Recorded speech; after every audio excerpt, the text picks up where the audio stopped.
traduction en français pour une vidéo YouTube. Introduction. Bonjour à tous, de grandes nouvelles aujourd'hui dans le monde du football.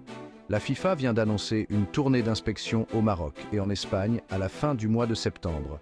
Vous avez bien entendu, le Maroc est en lice pour accueillir la Coupe du Monde 2030 et la FIFA vient vérifier si le pays a les atouts nécessaires.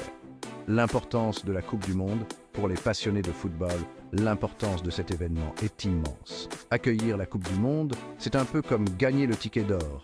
Il ne s'agit pas seulement des matchs, il s'agit des infrastructures, de la ferveur des supporters et de l'atmosphère générale du pays. Et le Maroc?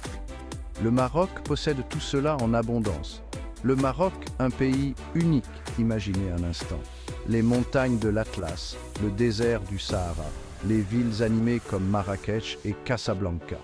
Le Maroc est un pays à l'histoire riche et à la culture vibrante. Et en ce qui concerne le football, les supporters marocains sont parmi les plus passionnés au monde. L'objectif de la tournée d'inspection. Alors, en quoi consiste cette tournée d'inspection? Les officiels de la FIFA examineront les stades, les installations d'entraînement et les infrastructures générales. Ils se pencheront sur des aspects tels que les transports, les hôtels et la capacité du pays à gérer l'afflux de supporters du monde entier.